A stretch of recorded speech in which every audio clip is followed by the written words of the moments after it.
So what's up, kamusta? Ayos ba tayo dyan? So nandito tayo ngayon sa Miss Skygo Baliwag branch para sa update natin. At nakita natin yung 2025 version ng Skygo KTV 150. So tara, samahan nyo ako, alamin natin yung presyo at yung specification nito kung sulit nga ba ngayon 2025. Buwak ka na natin. Ayos na ayos yan. You gotta take control, life's too short. Get out of your head, make a better life instead. You gotta give it all your best. So put your hands up to the sky and live your best life, alright. Don't just let it go by, just try, oh my. Got only one life, got only this time. We gonna get it right. You gotta let go of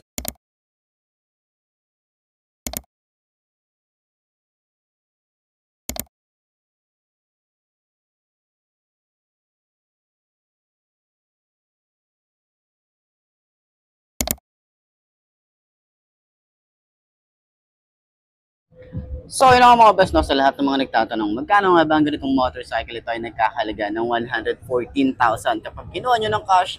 At syempre available din sila sa installment, ilalagay ko sa screen nyo para at least meron tayong reference. So sa tingin nyo, sulit nga bang presyo niya? Comment nyo naman yan. Para sa lahat ng mga gustong kumuha ng ganitong motorcycle, pwede nyo akong kontakin or message nyo ako sa aking Facebook page na iMarkMoto 2.0 para at least ma-assist ko kayo.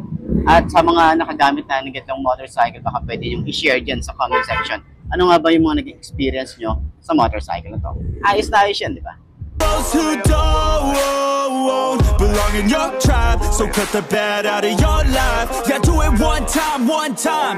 You gotta work till you're winning. Yeah, take control of the system. When you invest, it's addicting. No time to rest, let's go get it. Not gonna stop till I'm finished. Not gonna drop to my limits. Deep in my chest, I'm inhaling. Believe in testing and failing. You gotta flip everything in your mind. Take the limiting thoughts and turn them into your why. Prove to yourself you're worth it. You deserve it. Push past all the hurt and find your purpose. You gotta take control.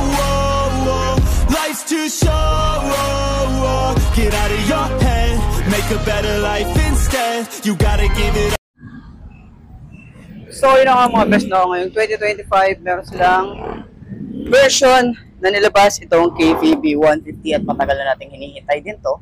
At akala ko talaga nung una ay ilalabas nila yung version 2 neto, yung dalawang headlight na sa harap. Pero ngayon, ang ginawa nila, same pa rin naman yung headlight natin dito sa harap. Tapos meron pa rin tayo adjustable dito, pinipihit nga lang to. Itong adjustable na windshield nila. Pero maporma yung kanyang headlight. Yung decals, isa sa mga nagustuhan natin, kulay green. Tapos meron silang kulay blue and kulay white na variant. Ayan, yung combination nila, yung colorway nila, ang ganda. Ang sporty looking. Tapos meron tayong parang letter Y dito sa harap. Yung talaga yung napaangas dito. Tapos yung decals niya, isa sa mga nagustuhan talaga natin na mga ano dito, no, mga upgrade para dito sa may KPB. Okay? So ang ganda ng itsura niya. So kita niyo naman naka-disc brake pa rin tayo dito sa harap. At dito naman din sa likod ay naka-disc brake din tayo. So ano nga ba yung mga pwede natin i-ano pa natin dito is suggest natin kay Skygo, no, kapag upgrade niya to. So meron nga rin pala to na disuse at keyless. Ayan. So yun nga, sa upuan naman niya, naka-hydraulic seat na rin yan, pero hindi siya yung ano, no, hindi siya yung parang may spring, pero pwede niyo pa rin siya extend, pero nakaganyan siya. Ayan, para at least hindi tayo mahirapan kapag kukuha tayo ng gamit dito. So napansin ko lang dito, medyo lumiit yung kanyang size dito ng kanyang compartment, no. So ayan, kukuhanin natin para at least dun sa mga kukuha ng ganitong motorcycle, meron tayong reference. Medyo napansin ko dito, parang bumigat siya. Parang bigat ng motorcycle na to. Parang medyo naging, ano siya, yung weight niya parang tumaas. Di lang ako sure kasi medyo matagal na rin tayo na hindi natin na-vlog yung KTV 150. Ngayon na lang talagang 2025 lumabas ulit. Okay, pero ang ganda ng upgrade para dito. So, 5'2" ang ating height. Ayan. Pwede na to para sa height natin. Extension din tayo ng paa dito. Ganyan ang itsura. Tapos yung regular na pagtapak natin dito, no, or ganyan yung position natin dito. Naka-upright position naman tayo rito. Okay? So ganyan ang itsura. Okay, legroom natin dito, Malawak pa, tapos pwede tayo maglagay din dito ng gamit natin or bag natin kapag babiyahe tayo. Ayan. So, sa kanyang shock, medyo natitigasan ako sa shock niya. Pero, yung play kasi nung shock niya, hindi siya yung agad-agad bumabalik. Parang, pag pinush mo, matagal bumalik, parang mas okay ngayon eh. Pero yan na, yun na itsura niya, depende sa reference nyo or preference nyo. Shock naman sa likod, medyo natitigasan din ako, pero hindi natin alam kung adjustable nga ba siya. Pero sa upuan, goods to para sa long ride. Ito yung mga pang long ride talaga na upuan. No, kasi makapal, malambot, and masarap sa pet. Okay? So, ganyan yung itsura natin. Ganda, no? Pogi din ito eh. Pogi din na ito. Isa sa mga ATV ni Skygo na nilabas na 150cc. Talagang hahabol at talagang sasabay sa mga Japanese brand and China brand. Okay? So, sa tingin nyo, sulit nga ba ang forma niya ngayon, yung itsura niya, yung design niya, looks niya, and then yung presyo? Sulit nga ba? Comment nyo naman yan. So, center stand natin. Kung magaan din siyang center stand. Okay? Yun. Pwede. Magaan din. Ayos.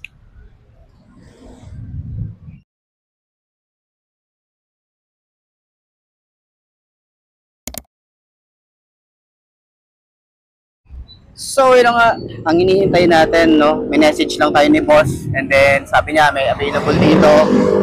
Linag agad natin. Kasi nga, meron tayong time. Okay. So, yun nga, ito.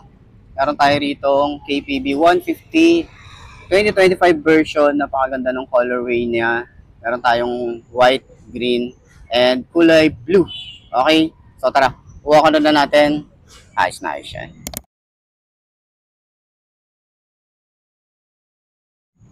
So, yun nga, meron tayo rito sa harap. May adjustable windshield tayo rito. Pero ang suggestion ko dito kay Skygo, yung dihila na lang sana. Kasi ito ina-adjust pa. Pinipihit pa siya. Ayan, pinipihit pa siya para ma-adjust natin. Ayan, medyo hassle lang. Luluwagan mo pa siya. Tapos, yun nga, yun meron dito. So, sana dito suggestion ko kay Skygo na yung pinupush na lang para at least madali siyang iangat. Okay? And ibaba. So, dito sa side, may signal light tayo dito, flexible. Lahat naman ng ilaw nito ay naka-LED na rin. So, meron tayo rito ang headlight. Okay, ganyan ang itsura niya, pero maporma din talaga. So, gaya nga na sinabi ko, sana ilabas din nila dito yung version 2 nito. Meron kasi to na dalawang headlight, maliit. May maliit dito sa taas, may malaki din dito sa baba. So, same lang nito, parang nadagdagan lang siya ng additional na headlight. Ayan. Pero maporma pa rin talaga. May mga patulis na design dito. Sa side naman, meron tayong 150 dito and then kulay green and white combination. Ayan. Dito rin sa fender, kulay green naman and blue-white combination. May extension din tayo rito, matte black. Naka-telescopic fork. Yung kanyang brand ng tires ay Cordial. Naka-single disc brake. Naka-dual pad caliper tayo rito. And meron tayong size dito na 180 by 14. Tubeless na rin yung kanyang tires. Ayan. Maporma ano niya, yung kanyang mugs, ayan ang itsura. Okay? So, sana dito kulay green din. No? Sa tingin nyo, mas maganda kulay green din siguro dito sa mugs niya. So, ayan lang naman, makikita natin. So, sa part nga pala dito sa headlight, meron siyang parang carbon fiber finish. Ayan, makikita nyo ba? Meron siyang parang carbon fiber finish. Ayan. Dito rin sa side, meron din dito. Okay. Dito naman sa baba, merong kulay green and kulay white. Yan ang itsura niyan. And dito sa side, meron tayong kulay blue, green, blue. Yan. May KPB naman dito. KPB na kulay blue. Ayan. So, dito sa side, yung ating foot pegs. Okay, meron tayong extension ng paa. Ito yung mattings niya. Dito pala sa side na to, yung coolant natin. Ayan, nandito sa side. Nakikita natin. Okay, so siguro kailangan alisin to bago ulit maglagay tayo ng coolant. Pero sana merong easy access na pwedeng isara. No, yung parang tubo. No, doon na lang ilalagay. So, meron naman tayo rito, foot pegs para sa angkas. Ayan ang itsura, ang ganda rin ng forma na ito. Parang PCX yung datingan. Yan, sumasabay yung design dito. And then meron tayong pag ganyan na design. Meron tayo rito ang maporma din. Meron din tayo rito. Yan, yung design niya, ang ganda, no? Okay, tapos sumabay pa yung magandang decals and colorway. Naka-radiator na rin tayo rito, may cover na rin tayo. Yung ating shock ay adjustable, ayan. So kaya medyo kung gusto ng malambot, adjust nyo pa. Kung gusto ng matigas pa, adjust nyo lang. So meron din tayong goma rito para sa mga talsik ng putik. Meron din tayong tire hugger and then mudguard, ayan. Ayan yung datingan niya. So maporma yung ating tambucho. Ayan yung tsura niya. May matte finish tayo rito. Kulay gray and black matte finish. Ayan. So, sa ating upuan, ito malambot. Sobrang lambot talaga nito. Ayan. Lambot niya. Diba? Tapos makapal. Then, meron tayong hydraulic seat din dito na parang ganyan yung tsura niya. Pero hindi naman siya yung hydraulic talaga na ano. No? Mukha lang siya hydraulic. Ayan. Parang may stopper lang siya. Helmet hook, meron tayo rito. Yung ating compartment, ayan, nandito, mga freebies natin.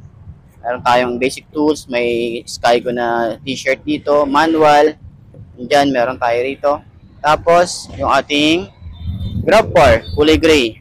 Okay, so dito naman sa side, meron tayo rito, sara muna natin.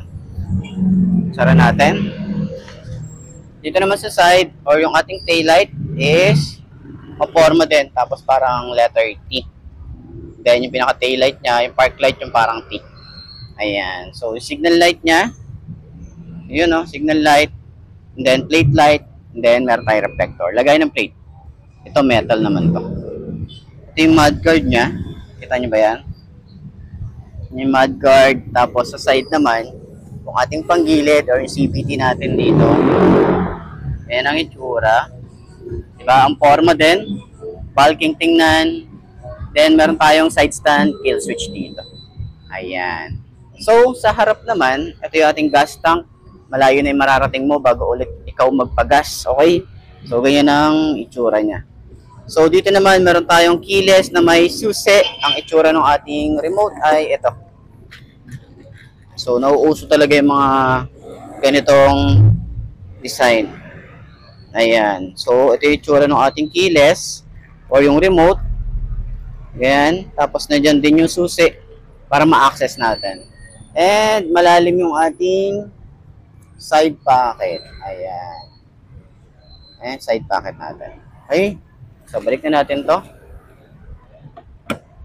Ito naman sa kabila. Meron tayong USB charging port. Meron tayong cigarette type and then regular na USB. Ayan. So, dalawa ang pwede nyong i-charge dito. Okay. Meron tayong panel na digital and meron tayong makikita dito na ano ba yung makikita natin dito, hindi natin masyadong maaninag, parang Skygo dito and then fully digital yung ating dash panel. Ayan, upright position para sa ating handlebar. Switches niya ordinary plastic pa rin na ginagamit ni Skygo. Ayan, so lever natin dito malapad. Ayan, smooth naman. Meron tayong on and off ng kanyang idling stop or start and stop system.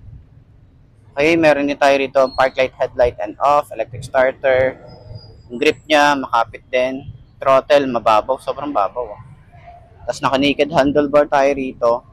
And dito naman sa side, meron tayong flasher, high and low, hazard switch, signal light, busina.